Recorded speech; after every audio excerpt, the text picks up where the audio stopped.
நம்முடைய கர்த்தரும் இரட்சகருமாக இயேசு கிறிஸ்துவின் இனிய நாமத்தினால உங்கள் யாவரையும் வாழ்த்துகிறேன். இன்றைய நாளில் சமானம் என்கிற வார்த்தை குறித்து நம்ம பார்க்கலாங்க. சமானம் அப்படிங்கிறதுக்கு ஈக்வி வேலன்ஸ் அப்படின்னு இங்கிலீஷில் மீனிங் உண்டு. இதுக்கு பார்த்திங்கன்னா தமிழில் ஒத்திருத்தல், சமம், நிகர், இணை அப்படின்னு வேறு மீனிங்ஸும் இருக்குது. இதில் ஒரு எக்ஸாம்பிள் சொல்லலாம். தராசு இருக்குன்னு வச்சுக்கோங்க. முள்ளுள்ள தராசு இருக்குன்னா இந்த தராசில் ஒரு சைடில் பார்த்திங்கன்னா எடைக்கல் வச்சுருப்பாங்க. 1 கிலோ கல் இருக்குன்னு வச்சுங்களேன் எக்ஸாம்பிளுக்கு. இந்த சைடில் பார்த்தீங்கன்னா அந்த 1 கிலோவுக்கு உண்டான பொருட்களை வைக்கும் பொழுது அந்த தராசு நேராக சரிசமமாக இருக்கும், அந்த முள் பார்த்திங்கன்னா நேராக இருக்கும்.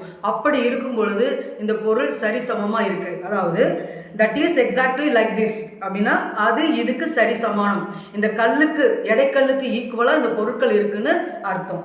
புரியுதுங்களா? இப்போ வீட்டில் 2 குழந்தைங்க இருக்குன்னா 2 குழந்தைங்களுக்கு ஈக்குவலாக ஸ்நாக்ஸ் கொடுக்கணும். அப்படி இல்லை ஒரு பிள்ளைக்கு அதிகமாக கொடுத்து ஒரு பிள்ளைக்கு கம்மியாக கொடுத்தீங்கன்னா வீட்டில் சண்டை உருவாகும். அது ஸ்நாக்ஸ் மாத்திரமில்லை, ப்ராப்பர்ட்டிஸுமே பிள்ளைங்களுக்கு எதை கொடுக்கணுமோ அதை சரியாக 2 பேர் இருந்தாங்கன்னா 2 பேர்த்துக்கு ஈக்குவலாக கொடுக்கும் பொழுது குடும்பத்தில் சமாதானம் உண்டாகும். பரிசுத்த வேதாகமத்திலும் சமானம் என்கிற வார்த்தைகள் நிறைய இடங்களில் வருகிறது. அதில் ஒரு சில காரியங்களை பார்க்கலாங்க.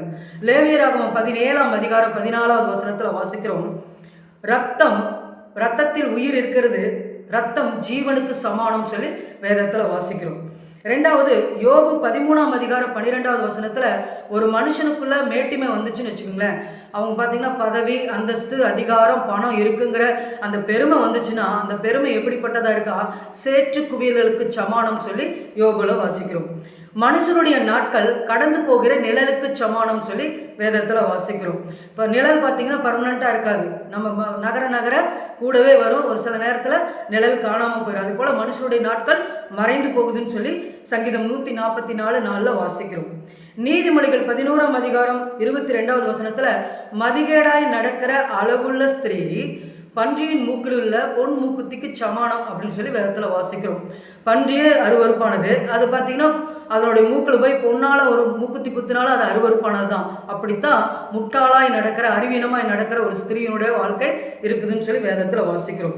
நீதிமொழிகள் 15ஆம் அதிகாரம் 19வது வசனத்தில் சோம்பேறியின் வழி முள்வேலிக்கு சமானம். அதாவது ஒருத்தர் இருக்கிறாரு, வேலைக்கே போகாமல் உழைக்காம நான் இப்படித்தான் இருப்பேன், என் வாழ்க்கை இப்படியே போயிட்டே இருக்கு அப்படின்னு சோர்ந்து போய் உட்காந்துருந்தாலும் எந்த உழைப்புமே இல்லாமல் இருந்தால் அவங்களுடைய வாழ்க்கையில் செழிப்பு இருக்காது. மாறாக வறுமையும் பசியும் பஞ்சமாக தான் இருக்கும். இது பார்த்தீங்கன்னா முள்வேலிக்கு சமானம் சொல்லி வேதத்தில் வாசிக்கிறோம். நீதிமொழிகள் 25ஆம் அதிகாரம் 11வது வசனத்தில் ஏற்ற காலத்தில் சொன்ன வார்த்தை வெள்ளித்தட்டில் வைக்கப்பட்ட பொற்பழங்களுக்கு சமானம். ஒருத்தர் துக்கத்தோடு இருக்காங்க, ஒரு இழப்பில் இருக்கிறாங்கன்னு வச்சுக்கங்களேன். அவங்க இடத்துல போய் நம்ம ஆறுதலாக ஒரு வார்த்தை சொல்லுவோம், பயப்படாதீங்க, கவலைப்படாதீங்க, இயேசு உங்களோட இருக்கிறாரு, உங்களுடைய எல்லா தேவைகளையும் கர்த்தர் சந்திப்பார், கூடவே இருப்பார், எந்த சூழ்நிலையிலும் பயப்படாதீங்க நம்ம ஆறுதலாக சொல்லும் பொழுது அவங்களுக்கு அது எப்படி இருக்குதா? விலையேற பெற்றதாக இருக்கா. நம்ம பேசுகிற வார்த்தை வேல்யூபிள் வேர்ட்ஸாக இருக்கணுமா, விலையேற பெற்றதாக இருக்கணும்னு சொல்லி வேதத்தில் வாசிக்கிறோம். நீதிமொழிகள் 25:25 வாசிக்கிறோம், தூர தேசத்திலிருந்து வருகிற நற்செய்தி விடாய்த்த ஆத்மாவுக்கு கிடைத்த குளிர்ந்த தண்ணீருக்கு சமானம் சொல்லி வேதத்தில் வாசிக்கிறோம். அப்போ ரொம்ப நாளாக நம்ம காத்திருப்போம் ஒவ்வொரு காரியத்துக்காக. அந்த காரியம் நடைபெறாமல் இருக்கும். திடீர்னு அந்த காரியம் நடைபெறும் பொழுது நம்முடைய வாழ்க்கையிலேயே அந்த காரியத்தை நம்ம பெற்றுக்கொள்ளும் பொழுது ஒரு சமாதானம் இருக்கும், நிறைந்த சமாதானம் இருக்கும். அவ்வளோ நாள் காத்திருந்ததெல்லாம் மறந்து போய் அந்த காரியத்தை பெற்றுக்கொள்ளும்போது, அதற்குரிய ஆசீர்வாதத்தை பெற்றுக்கொள்ளும் பொழுது நம்முடைய மனதில் பெருத்த சமாதானம், சந்தோஷம், நிறைவு, மகிழ்ச்சி உண்டாகும். அதுதான் குளிர்ந்த தண்ணீருக்கு சமானம் சொல்லி வேதத்தில் வாசிக்கிறோம். பிலிப்பியர் 2ஆம் அதிகாரம் 6வது வசனத்தில் வாசிக்கிறேங்க, அவர் தேவனுடைய ரூபமாக இருந்தும், யாருங்க? இயேசு கிறிஸ்து தேவனுடைய ரூபமாக இருந்தார். தேவனுக்கு சமமாக இருப்பதை கொள்ளையாடின பொருளாக எண்ணாமல், தேவனுக்கு சமமாக தான் இயேசு கிறிஸ்து இருந்தார். ஆனால் நமக்கு சமமாய் பூமியில் மனுஷகுமாரனாய் பிறந்து நம்ம செய்த பாவங்கள், அக்கிரமங்கள், மீறுதல்கள், சாபங்கள் எல்லாம் அவர் சிலுவையில் சுமந்து தீர்த்து அவர் என்ன பண்ணார்? மரித்து 3ஆம் நாள் உயிரோடு எழுந்து பிதாவுடைய வலது பாரிசத்தில் அவருடைய பக்கத்தில் போய் உட்கார்ந்துட்டார். ஆமாம், இப்போ பூமியில் வாழ்ந்துட்டு இருக்கோம். இப்போ இயேசுவினுடைய பக்கத்தில் நம்ம போய் உட்காரணும்னா, விண்ணகத்தில் போய் அவருடைய அருகில் உட்காரணும்னா நம்ம இயேசுவின் சாயலை தரித்து கொண்டவர்களாக இருக்கணும்.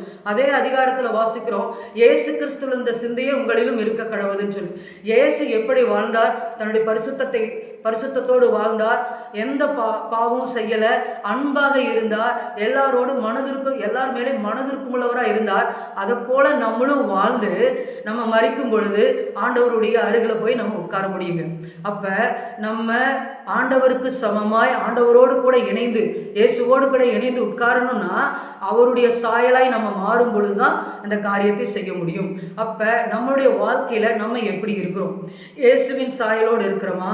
இயேசுவை எப்படி மனுஷ சாயலாக வந்து எல்லாவற்றையும் செய்து முடித்து பிதாவின் சித்தத்தை முடித்து பிதாவினுடைய வலது பார்சத்தில் உட்கார்ந்தது போல நம்ம இயேசுவை போல மாறி இயேசுவினுடைய சாயலாய் மாறி இயேசு என்ன செய்தாரோ அதை செய்து முடித்து இயேசுவினுடைய அருகில் போய் உட்கார போகிறோமா இல்லையாங்கிறத நாமளே தான் முடிவெடுக்கணுங்க.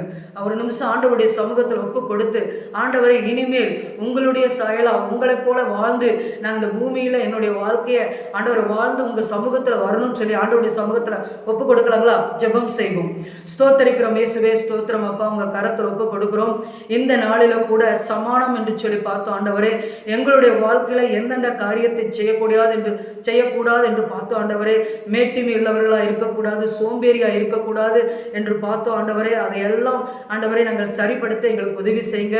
உங்களுடைய சாயலை அணிந்தவர்களாக உங்களுடைய வாழ்க்கையை வாழும்படியாக எங்களுக்கு கிருபை பாராட்டுங்க. உங்களுடைய சிந்தையை எங்களுக்குள்ள இருக்க உதவி செய்யுங்கப்பா. நீங்கள் எப்படி பூமியில் வாழ்ந்த பொழுது ஆண்டவரை அன்பாக இருந்தீங்களோ அதே போல எல்லா மக்களிடத்திலும் நாங்களும் அன்பு செலுத்த ஆண்டவர் உங்களை பிரதிபலிக்க எங்களுக்கு கிருபை பாராட்டுங்க ஆண்டவரே. உங்கள் கரத்தில் எங்களை ஒப்பு கொடுக்கிறோம். உங்களுடைய அருகிலே நாங்கள் உட்காரும்படியான அந்த ஸ்லாகியத்தை பெற எங்களை ஒப்பு கொடுக்குறோப்பா. நீங்கள் பொறுப்பெடுத்துக் கொள்ளுங்க. எங்களுக்குள்ள இருக்கிற எல்லா அழுக்குகளையும் ஆண்டவரை கவலைகளையும் பாரங்களையும் உங்கள் மேலே தூக்கி போட்டு எல்லாவற்றையும் ஆண்டவரை டெஸ்ட்ராய் பண்ணுகிறோப்பா. எங்களை பரிசுத்தப்படுத்துங்க, ஆசீர்வதிங்க. உங்களுக்கு சமமாய் உங்களோடு கூட அருகில் உட்கார எங்களுக்கு ஆண்டவர் அந்த தகுதியை கொடுத்து ஆசீர்வதிங்க. உங்கள் கிருபையினால் இது நடக்கும் ஆண்டவரே. உங்கள் கிருபையாளர்களை எங்களை வழி நடத்துங்க, ஆசீர்வதிங்க, பலப்படுத்துங்க. இயேசுவின் மூலம் ஜெபிக்கிறோம் எங்கள் ஜீவன நல்ல பிதாவே, ஆமேன். கர்த்தர் தாமே உங்களை ஆசீர்வதிப்பாராக. ஆமேன். God bless you.